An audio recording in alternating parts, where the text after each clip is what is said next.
comment passer du suicide au programme de Dieu. J'ai choisi ce thème par rapport au suicide parce que c'est un thème vraiment qui touche de plus en plus notre société. Et je regardais un petit peu les statistiques. On dit que chaque année en France, il y a environ 60 000 personnes qui tentent de mettre fin à leur jour. Et environ 12 000 qui parviennent. Et sans compter ceux qui sont rescapés du suicide. Et il est dit aussi que le suicide est plus meurtrier que les accidents de la route. Et moi, ce qui me touche beaucoup au travers de ce thème, le suicide, c'est qu'il n'y a pas d'âge. Les jeunes, les moins jeunes, les personnes, nos aînés, il n'y a pas d'âge pour le suicide. Et le suicide, c'est quelque chose vraiment qui gagne de plus en plus notre monde et que j'ai été aussi interpellé l'année dernière alors que je téléphonais à ma mère à l'île de la Réunion. Et lorsque je discutais avec ma mère me disait « Ouais, tu te souviens du jeune qui était avec toi, il s'est suicidé. » Et ce jeune homme, vraiment, je le connaissais très bien. On a grandi ensemble dans le quartier. C'était un jeune vraiment il avait plein de vie. Il a réussi un peu ses études, il travaillait, il avait une bonne situation, il avait même son épouse. Et j'étais vraiment interpellé lorsque ma mère m'a dit qu'il était ici en métropole et qu'il s'est suicidé. Et que ma mère me disait que tiens, ils ont rapatrié son corps à l'île de la Réunion et qu'elle était allée à ses obsèques. Et elle me disait qu'elle était vraiment touchée parce que c'est un jeune, et vraiment, je connaissais ce jeune. Et pour vous dire que le suicide, c'est quelque chose, on ne le programme pas, ça peut nous tomber sur chacun de nous, à tout moment. Personne n'est à l'abri de ce fléau. Et ce soir, vraiment, j'ai à cœur à vous parler comment passer du suicide à Dieu. Parce que moi, je crois que Dieu, il a un programme. Amen. Dieu, il a un programme. Et moi, je crois que si on réalise le programme de Dieu, on peut réaliser que la réalité que Dieu est amour. Premièrement, le suicide ne fait pas partie de la personnalité de Dieu. Dans Dieu, il n'y a pas de suicide dans Dieu. Dieu, c'est celui qui a la vie. Dans Jean 5, verset 26, il nous est dit « En effet, comme le Père a la vie en lui-même, ainsi il a donné au Fils le pouvoir, il a donné au Fils d'avoir la vie en lui-même. » Amen. Dans ce passage, nous voyons que dans la personnalité de Dieu, il n'y a pas de mort. Alléluia, amen. C'est pour ça, moi, mon espérance est dans un Dieu vivant. Parce que dans la quintessence de Dieu, dans la vie de Dieu, c'est que Dieu, il a la vie en lui. Et Dieu, c'est celui qui donne la vie autour de lui. Dans Acte 17, verset 28, il nous dit « Car en lui, nous avons la vie, le mouvement et l'être. » Amen. Car en Dieu, nous avons la vie et le mouvement et l'être. C'est-à-dire Dieu, il crée cette vie en nous. Il nous donne la capacité vraiment de vivre ici-bas sur cette terre. Et nous voyons aussi dans la personnalité de Dieu, il y a aussi sa parole. Dans Matthieu 4, verset 4, il nous est dit, Jésus répondit, « Il est écrit, l'homme ne vivra pas seulement de pain, mais de toute parole qui sort de la bouche de Dieu. » Amen. L'homme ne vivra pas de pain, mais de toute parole qui sort de la bouche de Dieu. Et dans les paroles de Dieu, Jésus dira aussi que les paroles de Dieu, elles sont esprit et vie. Amen. En gros, si je regarde à Dieu, en Dieu, il y a la vie. Amen. En Dieu, il y a la plénitude de la vie. Et moi, je crois aussi que dans le programme de Dieu, lorsque Dieu il a créé l'être humain, le but de Dieu, c'était de nous donner la vie. Amen. Juste pour vous donner un exemple, si vous prenez par exemple des parents qui donnent la vie à des enfants, ces parents, ils seront là dans leur cœur, quelles seront leurs attentes par rapport à leurs enfants? Leurs attentes, ce sera des attentes positives. Leur but, c'est quoi? C'est que leurs enfants, un jour, ils réussissent dans la vie. Amen. Qu'ils puissent avoir des projets, quels que soient professionnels, sentimentaux, quel que soit dans X domaine de la vie, mais que les enfants réussissent. Amen. Mais imaginez-vous maintenant 5 minutes que ces parents, ils voient que leurs enfants maintenant, ils commencent à se droguer, ils commencent à tomber dans l'alcool, et ils voient que ces enfants, à un moment donné, passent à l'acte, au suicide. Et pourtant, si vous regardez les parents, la première chose qu'ils avaient lorsqu'ils ont donné la vie à leurs enfants, c'était de les aimer, c'est de les voir et s'épanouir dans la vie. Mais lorsqu'ils sont confrontés à ce fléau, au fond de leur cœur, il y a comme une tristesse, il y a comme une douleur de voir, parce qu'en eux-mêmes, c'est que les enfants réussissent. Et vous voyez, c'est un même principe au niveau de Dieu. Lorsque Dieu il a créé l'être humain, le but de Dieu, c'est quoi? C'est que nous tous qui sommes ici dans ce lieu, que nous réussissons. Amen. C'est que nous tous qui sommes ici dans ce lieu, nous ayons la vie de Dieu en nous. Dieu, lui, ce qu'il a communiqué à l'être humain, si vous lisez le début de la création, à aucun moment Dieu dira à l'homme, si tu as des problèmes dans la vie, il faut que tu te suicides. Non. Il faut que tu te donnes la mort. Non. Dieu dit, je te bénirai. Amen. Dieu, il a choisi de bénir l'homme. Et dans le programme de Dieu, le suicide n'est pas incorporé dans le programme de Dieu. Dans le programme de Dieu, il y a la vie. Amen. Et même, Dieu veut nous donner la vie en abondance. Alléluia. Dieu, il veut nous donner cette vie en abondance. Et dans Genèse 1, verset 27 à 29, il nous est dit, Dieu créa l'homme à son image. Il le créa à l'image de Dieu. Hommes et femmes, il les créa. Dieu les bénit et Dieu leur dit, soyez féconds, multipliez-vous, remplissez la terre, soumettez-la, dominez sur les poissons de la mer, les oiseaux du ciel, sur tout animal qui rampe sur la terre. Dieu dit, voici, je vous donne toute herbe porteuse de semences qui est à la surface de la terre, et tout arbre fruitier porteur de semences sera votre nourriture. Alléluia. Voyez, Dieu, lorsqu'il a créé l'être humain, Dieu n'a pas créé l'être humain pour que l'être humain vit dans la destruction. Dieu, il est rempli d'amour pour chacun de nous. Vous savez, lorsque Dieu, il voit quelqu'un qui passe à l'acte, le cœur de Dieu souffre. Lorsque Dieu, il voit quelqu'un qui est dans le désespoir, lorsqu'il voit quelqu'un qui est dans les ténèbres, lorsqu'il voit quelqu'un qui est en train de se donner la vie, Dieu souffre. Vous savez pourquoi Dieu souffre? Parce que Dieu est le principe de la vie. Amen. Aujourd'hui, je réalise pourquoi Jésus il est venu sur cette terre pour nous donner la vie, mais la vie éternelle. Amen. Et ce soir, ce que je vais vous dire, c'est que peut-être tu vis dans l'autodestruction. Peut-être ce soir, peut-être tu es là dans ce lieu, tu es découragé et tu dis au fond de toi, qu'est-ce que je vais faire demain? Et là, tu es peut-être comme entre deux falaises. Tu es là, tu ne sais pas où mettre tes pieds, soit du bon côté, soit du mauvais côté. Et ce soir, moi, je vais te dire une chose, c'est que Dieu, il est le principe de la vie. Si tu places ta foi en Dieu, Dieu est prêt à te relever. Amen.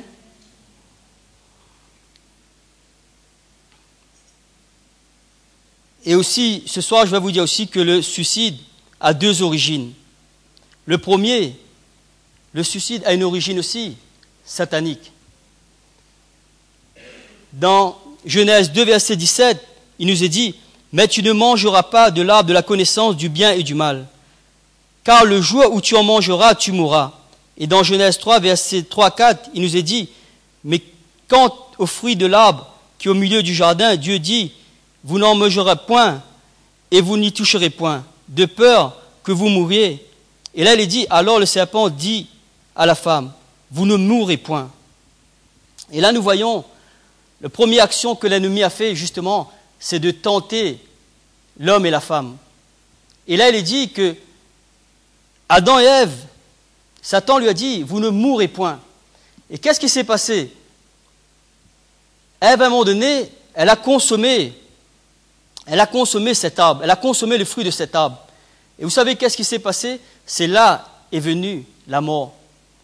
C'est là, dans la Bible, c'est le premier passage où je lis que la mort est intervenue. Et là, la mort est intervenue de deux manières. La première manière, c'est que l'homme a été séparé de Dieu à cause du péché, de la désobéissance. Et la deuxième, c'est quoi? C'est la mort physique. Et moi, ce qui me touche dans ce passage, c'est que il n'a pas fallu à Satan beaucoup de choses pour séduire Ève. Il a fallu juste une pensée qui contredit la parole de Dieu. Il y a des fois, je crois aussi que dans nos vies, l'ennemi aussi peut semer aussi des pensées négatives. Il peut semer des pensées. Vous savez, il y a des fois, je suis étonné lorsqu'on dit quelqu'un qui a prémédité son suicide, en gros. C'est-à-dire quelqu'un qui a tout réfléchi d'avance avant de se donner la mort. Et je dis avant que cette personne ait tout mis ces choses en place, je pense aussi au fond de moi que cette personne, avant de faire ces choses, elle a reçu une pensée. Elle a reçu une pensée.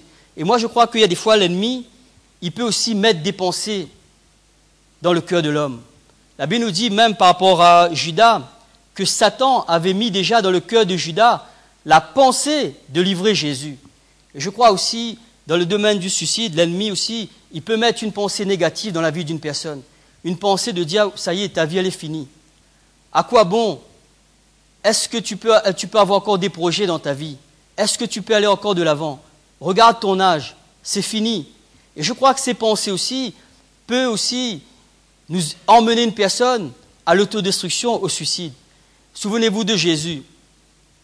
La Bible nous dit qu'à un moment donné, lorsque Satan il a commencé à tenter Jésus, la Bible nous dit que Satan, il a mis Jésus en haut du temple. Et qu'est-ce qu'il a dit à Jésus?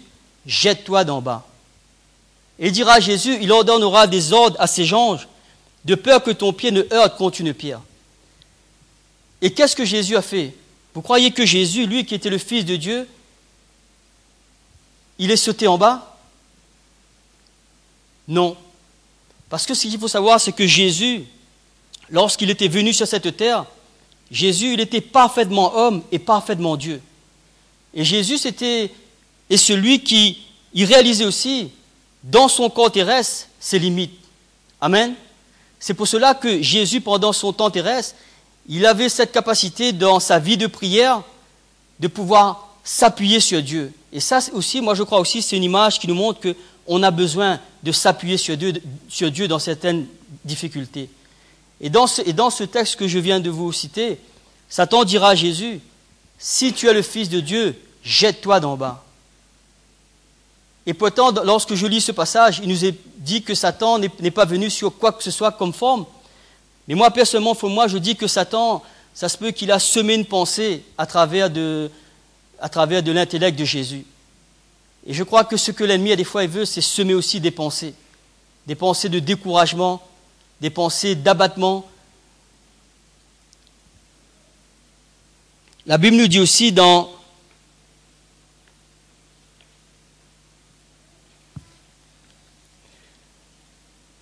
Matthieu 9, verset 22, il nous est parlé justement d'un jeune homme qui était possédé par un esprit.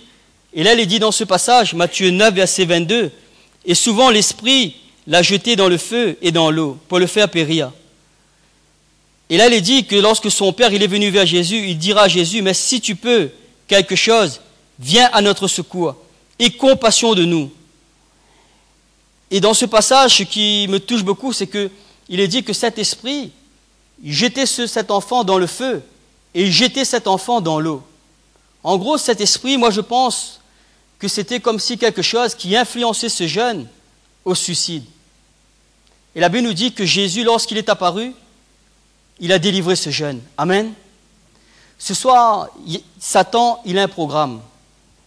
Et son programme, nous le voyons dans Jean 10, verset 10. Jésus dira de Satan, « Le voleur ne vient que pour voler et tuer et détruire. Moi, je suis venu afin que les brebis aient la vie et qu'elle l'ait en abondance. Moi, je suis le bon berger et le bon berger donne sa vie pour ses brebis. » Amen.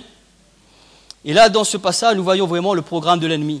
Le programme de Satan, c'est détruire l'être humain. Le programme de Satan, c'est t'emmener dans l'autodestruction.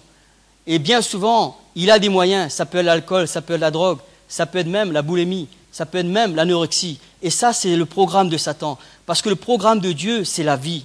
Dieu, il a choisi, Dieu, lorsqu'il nous a créés, et vous savez pourquoi nous aussi, on a aussi ce désir en nous de vivre, ce désir en nous d'avoir la joie, d'être heureux sur cette terre. Parce que la Bible nous dit que Dieu, lorsqu'il nous a créés, il nous a créés à son image. Amen. Il nous a créés à son image. Et ce soir, ce que je vais te dire, c'est que tu as été créé à l'image de Dieu. Et Dieu, lorsqu'il t'a créé à son image, aussi, il a mis aussi sa vie en toi. Amen. Et ce soir, je vais t'encourager, c'est que de choisir le bon programme. Peut-être tu es bombardé par toutes sortes de pensées. Ce soir, peut-être il est temps que tu dis stop à ces pensées et que tu commences à dire c'est les pensées de Dieu que je veux. Amen. Et les pensées de Dieu, tu peux le trouver nulle part ailleurs si ce n'est dans sa parole. Deuxièmement, je vais vous parler aussi, c'est la souffrance. Parce que je ne peux pas dire que tous les suicides, toutes les personnes qui passent à l'acte, c'est l'œuvre de l'ennemi. Il y a l'œuvre de l'ennemi, mais il y a aussi la souffrance. La souffrance, c'est quelque chose qui pousse l'être humain vraiment à basculer dans le suicide. Et j'étais en train de méditer là-dessus. Je ne suis pas psychologue, moi j'utilise simplement la parole de Dieu, ce que Dieu dit dans sa parole. Et j'étais là en train de méditer dessus, et j'ai compris une chose, c'est que Dieu, lorsqu'il nous a créés, il nous a créés dans un programme. Dans le programme de Dieu, c'est quoi? Lorsque Dieu a créé l'homme, il n'y avait pas de souffrance dans le jardin d'Éden. Il n'y avait pas de mort lorsque Dieu avait créé l'homme. Il n'y avait pas de difficulté, il n'y avait pas de problème. Lorsque Dieu a créé l'homme, je crois qu'il y avait la paix, il y avait la joie, il y avait l'amour, il y avait le bonheur, comme on dit. Mais vous savez que lorsque Dieu nous a créés, et ça c'est le programme de Dieu, moi je crois que chacun de nous qui sommes ici dans ce lieu, nous entrons aussi dans ce programme. Mais combien c'est lorsque la souffrance arrive, combien il est difficile, combien c'est pas facile. Parce que je sais au fond de moi que j'ai été appelé à vivre, à avoir une vie heureuse. J'ai été appelé à vivre dans le programme de Dieu, à être heureux, à vivre dans la joie, à vivre dans la paix. Mais ce qui est triste, c'est quoi? C'est que je suis confronté à la souffrance. Je suis comme buté contre un mur qui est la souffrance. Et la souffrance, qu'est-ce qu'elle fait? Elle enlève la paix, elle enlève la joie, elle enlève le bonheur dans mon cœur, elle enlève le désir et le goût de vivre en moi. Et qu'est-ce qui se passe bien souvent? J'aime bien aussi cette citation de Pascal. Pascal, il dit, et ça c'est vraiment, ça résume un peu aussi mon message, tous les hommes cherchent le bonheur, même ceux qui vont se pendre. Vous comprenez? Tous les hommes cherchent le bonheur, même ceux qui vont se pendre. C'est-à-dire, le fait que Dieu nous a créés pour vivre justement dans le bonheur, pour vivre dans la joie, pour vivre dans cette harmonie, dans cette paix. Lorsque la souffrance, à un moment donné, arrive à son sommet dans la vie d'un être humain, et comme l'être humain, lui, il a été créé pour vivre dans la paix, dans le bonheur, dans la joie, lorsqu'il sait qu'il ne peut pas avoir ces choses, qu'est-ce qui se passe? Il passe au suicide. Et le suicide, c'est un moyen de se libérer. Et ce qui est triste là-dedans, c'est que lorsque quelqu'un passe à l'acte, le cœur de Dieu est triste. Le cœur de Dieu pleure. Et aussi, je réalise une chose aussi, c'est que Dieu nous a créés à son image, il a mis la vie en nous. Vous savez, la vie c'est quelque chose qui demande, c'est l'agitation. Moi, j'ai des gamins à la maison, et je sais une chose, c'est que ça produit la vie. Ça produit la vie dans une maison. Et lorsqu'il y a la vie dans une maison, ça s'agite dans tous les sens, ça bouge dans tous les sens. Et je me rappelle avant, lorsque j'étais tout seul avec mon épouse, on était tous les deux, et on n'avait pas cette vie. On avait notre vie à deux, mais dans il y a les gamins, on voit qu'il y a la vie, ça bouge dans tous les sens. Et voyez, Dieu, il nous a créés comme ça. Il nous a créés pour qu'il y ait la vie. Et ce processus est dans chaque être humain, la vie. Et ce qui est triste, c'est que, à un moment donné, lorsque cette vie elle est atteinte par la souffrance, qu'est-ce qui va se passer? C'est que bien souvent, il y a des gens, ils passent à l'acte. Et ce qui se passe aussi, c'est que dans la création, lorsque Dieu a créé l'homme, il a créé aussi les animaux. Et moi, ce qui m'impressionne, je dis, Seigneur, je comprends pas une chose. Pourquoi les animaux ne se suicident pas? C'est bizarre. Je me suis dit, pourquoi l'oiseau qui vole dans le ciel se dit, tiens, j'ai des problèmes avec mon entourage, et en volant, je vais me laisser tomber par terre, je vais me laisser me tuer. Est-ce que vous avez déjà entendu un animal se suicider? Seul l'être humain passe à l'acte. Et ça, c'est quelque chose qui m'a vraiment interpellé. J'ai dit, pourquoi l'être humain passe à l'acte? Parce qu'on a été créé à l'image de Dieu. Et en nous, il y a un processus, ça s'appelle la vie, ça s'appelle la joie, ça s'appelle le bonheur. Mais lorsqu'on ne le rencontre pas, qu'est-ce qui se passe? Il y en a des gens qui ne connaissent pas Dieu, ils vont le chercher dans X sortes de choses. Mais lorsqu'on ne rencontre pas ces choses, le bonheur, la joie, la paix, qu'est-ce qui se passe? On est dans la souffrance. Et qu'est-ce qui se passe? Bien souvent, il y a des personnes qui passent à l'acte. Et ce soir, vraiment, j'ai à cœur à vous encourager. Comment passer du suicide, passer au programme de Dieu? Ce n'est pas facile, parce qu'à cause de la chute de l'homme, à cause de la séparation avec Dieu, c'est à cause de ça que le péché est entré dans le monde et que l'homme, on est amené à souffrir ici-bas sur cette terre. Mais dans chacun de nous, il y a quelque chose qui combat, qui dit non, je ne veux pas souffrir, je ne veux pas souffrir, je ne veux pas être dans cet état.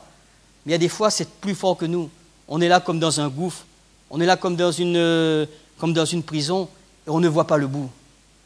Et bien souvent, les seules personnes qui peuvent nous donner ce processus de vie, de sortir dans ce gouffre, de retrouver le goût, de vivre la joie de vivre, le bonheur dans les simples choses de la vie, je vais vous dire une chose, c'est celui qui nous a créés à son image. Amen.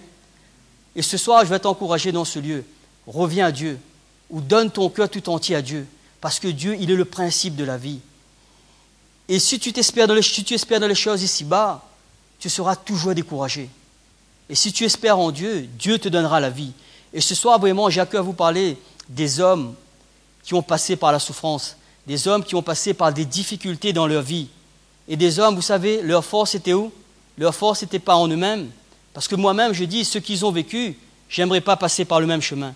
Mais leur force, vous savez, était où? Leur force était dans celui qui a le principe de la vie en lui-même, c'est Dieu. Amen. Vous savez, lorsqu'on passe par la souffrance, on a aussi en nous une pensée, bien souvent. C'est la pensée du suicide. La Bible nous parle de cet homme, Job. Dans Job 7, versets 15 à 16, cet homme dira, « Je préfère que tu m'étrangles, plutôt mourir que de continuer à souffrir. Assez, je ne vivrai pas toujours. Ma vie n'est qu'un souffle, alors laisse-moi tranquille. » Et dans Job 13, verset 9, « Quelqu'un disputera-t-il contre moi, alors je me tais, et je veux mourir. » Cet homme, il a au fond de lui des pensées de suicide. On voit au fond de cet homme des pensées de découragement. On voit au fond de cet homme, il en a assez de la vie. Il en a assez de la vie. Et ces pensées, elles ne viennent pas comme ça. Elles ne viennent pas parce qu'il a décidé de penser. Elle est venue dans la vie de cet homme parce que cet homme, il passe par une épreuve. Et regardez l'épreuve par laquelle cet homme passe. Son premier épreuve, dans Job 1, verset 16, la Bible nous dit, il parle de Job, lorsqu'un autre vint et dit, le feu de Dieu est tombé du ciel et a embrasé les brebis et les serviteurs et les a consumés. Et je me suis échappé moi seul pour t'en apporter la nouvelle. Et cet homme, il va avoir une succession de serviteurs qui va venir le voir et qui va lui dire à chaque fois un problème dans sa vie. Il a perdu ses serviteurs, il a perdu ses brebis, il a perdu tout ce qu'il possédait. Et cet homme, lorsqu'il a la pensée de se suicider, c'est un homme déjà au fond de lui, il a une souffrance en lui. Il a déjà tout perdu, ses biens matériels. Et la deuxième chose que cet homme va perdre dans sa vie, dans Job 1, verset 18 à 19, il parlait encore lorsqu'un autre vint et dit, « Tes fils et tes filles mangeaient et buvaient du vin dans la maison de leur frère aîné. Et voici qu'un grand vent est venu de l'autre côté du désert et a abattu les 4 coins de la maison. Et elle s'est écroulée sur les jeunes gens. Ils sont morts. Et je suis échappé, moi seul, pour te l'annoncer. » Cet homme, sa deuxième souffrance qu'il vit dans sa vie, il perd tous ses enfants. Il perd tous ses enfants. Il perd ses biens matériels. Il perd ses enfants. Vous savez, la pensée du suicide qui était dans le cœur de cet homme, c'est dû à une succession d'épreuves. Et il dit encore, ça va encore plus loin. Dans Job 2, versets 7 à 9, il est dit, « Alors Satan se ratura de la présence de l'Éternel, puis il frappe à Job d'un ulcère malin, depuis la plante du pied jusqu'au sommet de la tête. Et Job prit un tesson pour se gratter et s'assit dans la cendre. Et là, nous voyons, troisième épreuve qui abat sur la vie de cet homme, c'est quoi? Ben, c'est la maladie. C'est la maladie. Cet homme, il paie à tous ses biens matériels, il paie à ses enfants, et en plus de ça, il paie à la santé. Et vous savez, cet homme, c'est tout à fait légitime, c'est tout à fait normal que celui qui passe par la souffrance peut penser au suicide. À un moment donné, dans Job 2, versets 9 à 10, regardez bien ce que sa femme lui dit. « Tu demeures ferme dans ton intégrité. Maudis Dieu et meurs. » Mais Job lui répondit, « Tu parles comme une femme insensée. Quoique nous recevons de Dieu le bien et ne recevons pas aussi le mal. Et en tout cela, Job ne pécha point par ses lèvres. » Amen. Cet homme, à un moment donné, dans sa souffrance, sa femme est venue. Sa femme, qu'est-ce qu'elle lui a dit? Maudis Dieu et meurs. En gros, sa femme dit maintenant, ta vie, elle est finie. Il faut que tu passes à l'acte, en gros. Et vous savez qu'est-ce que Job, il a fait? Il dira, quand même je mourrai, je continuais à espérer en lui. Amen. C'est-à-dire, Job, c'était un homme, dans la souffrance, il a pu passer sa foi en Dieu. Il a pu toujours espérer en Dieu. Parce qu'il savait une seule chose, c'est que Dieu est le principe de la vie. Et si vous regardez à la fin de sa vie, Dieu, il a béni cet homme et il a eu en abondance au-dessus de tout ce qu'il possédait au début. Et ce soir, je vais te dire, peut-être tu passes par des souffrances dans ta vie. Ce soir, je vais te dire que place ta foi en Dieu. Espère toujours en Dieu. Ne baisse pas les bras. Continue à aller de l'avant. Parce que la souffrance, des fois, c'est comme des freins. Ça vient dans une vie, c'est comme des freins. Ça nous paralyse, ça nous bloque. Et Job, dans ce passage, il est dit, il a continué à espérer en Dieu. La Bible nous parle aussi dans Acte 17, versets 27 à 29, il nous est parlé aussi d'un homme, le geôlier de Philippe. Le geôlier se réveilla lorsqu'il vit les portes de la prison ouvertes. Il tira son épée et alla se tuer. Pensant que le prisonnier s'était enfui, Paul cria d'une voix forte, « Ne te fais aucun mal, nous sommes tous ici. » Alors le geôlier demanda de la lumière, entra précipitamment et tomba tout tremblant devant Paul et Silas. Amen. Cet homme, c'est pareil, cet homme, c'était un gardien de prison. Et du jour au lendemain, tout s'était effondré autour de lui. Il paie à tout. En gros, je vais dire, il paie à son emploi. Il paie à tout ce qui lui permettait à subvenir aux besoins de sa famille. Et cet homme, à un moment donné, dans son désespoir, qu'est-ce qu'il fait? La Bible nous dit qu'il tire son épée et il alla se tuer. Et ce qui est formidable là-dedans, c'est qu'à un moment donné, il est dit,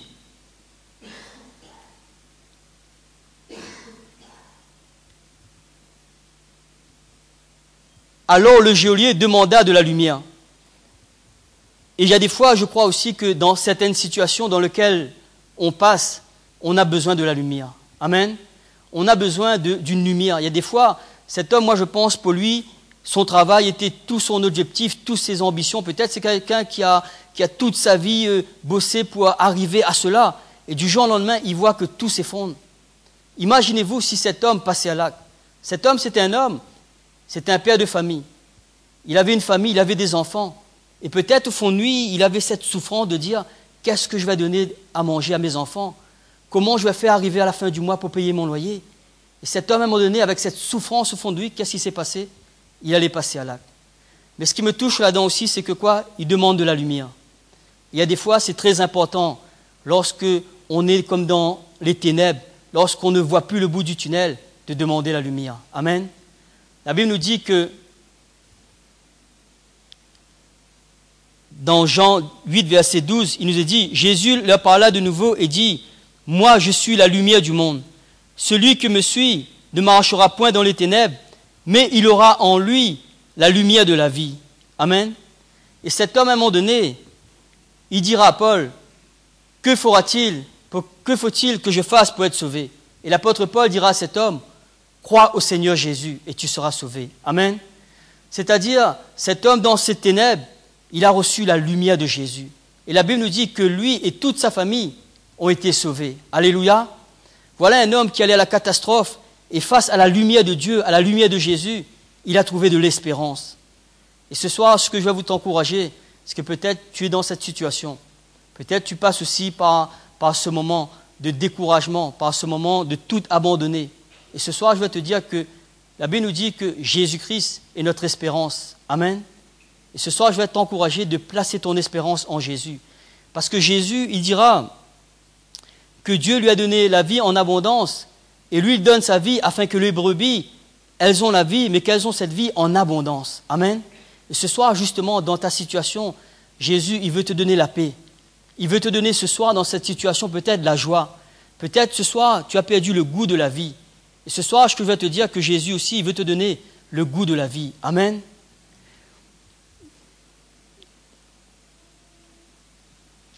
Et je vais terminer, ce soir, je vais terminer dans Jean 3, verset 16, passer au suicide, au programme de Dieu.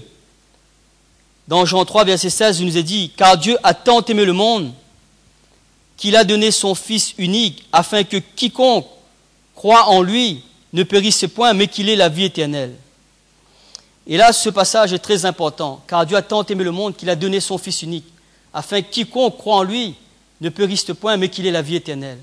La première chose que Dieu nous a donnée en Jésus, c'est l'amour. Amen. La deuxième chose que Dieu nous donne en Jésus, c'est la vie éternelle.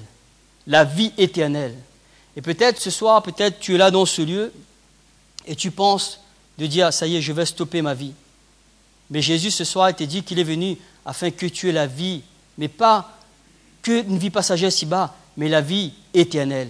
Et la vie éternelle, ce n'est pas une vie qui s'arrête. Et ce soir, peut-être, tu veux, toi, arrêter ta vie.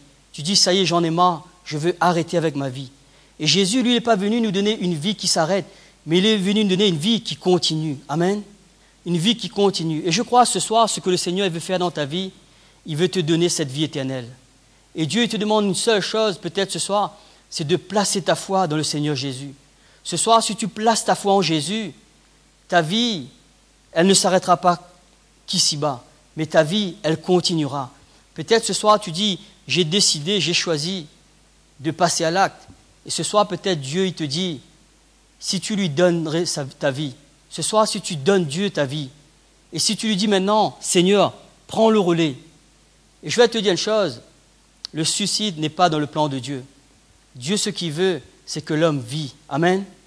Et je vais vous dire une chose, Dieu, il sait l'heure ou le jour où on va quitter cette terre. Mais il n'est pas dit qu'on va mourir, mais qu'on va passer dans la vie éternelle. Amen.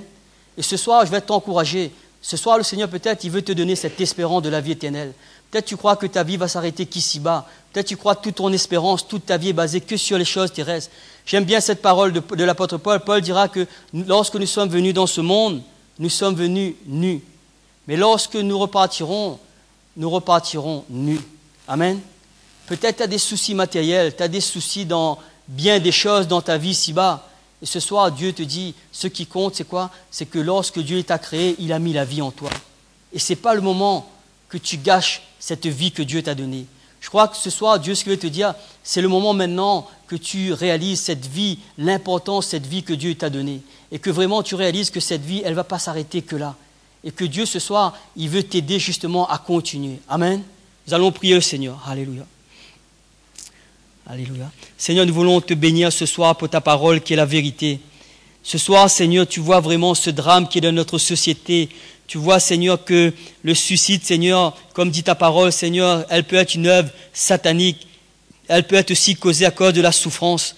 Ce soir, Seigneur, tu me montres vraiment, Seigneur, vraiment que la souffrance peut emmener l'être humain vraiment, Seigneur, dans le suicide, Seigneur. Et ce soir, Seigneur, je vais te prier ce soir, Seigneur, pour ces gens, Seigneur. Je veux prier ce soir, Seigneur, ceux qui en ont marre de la vie à cause de la souffrance. Quelle que soit peut-être la souffrance au niveau de leur vie professionnelle. Peut-être, Seigneur, la souffrance, Seigneur, par rapport à une maladie, peut-être la souffrance, Seigneur, à cause, Seigneur, d'un décès d'un proche. Ce soir, Seigneur, je vais te prier, Seigneur, ce soir, répands ton Saint-Esprit qui est l'esprit de vie dans ce lieu. Ce soir, je viens prendre autorité, Père Saint, au nom de Jésus-Christ, ton Fils, contre tout esprit de mort. Nous voulons déclarer que Dieu nous a créés à son image et que Dieu a choisi de nous bénir. Il a choisi de nous donner la vie et de nous donner cette vie en abondance. Ce soir, Satan, nous voulons te dire, comme dit la parole de Dieu, que le dernier ennemi a été vaincu, la mort. Nous voulons lier au nom de Jésus tout esprit de mort et nous voulons déclarer ce soir l'action du Saint-Esprit qui est l'esprit de vie dans les vies, l'action du Saint-Esprit, celui qui donne la vie en abondance,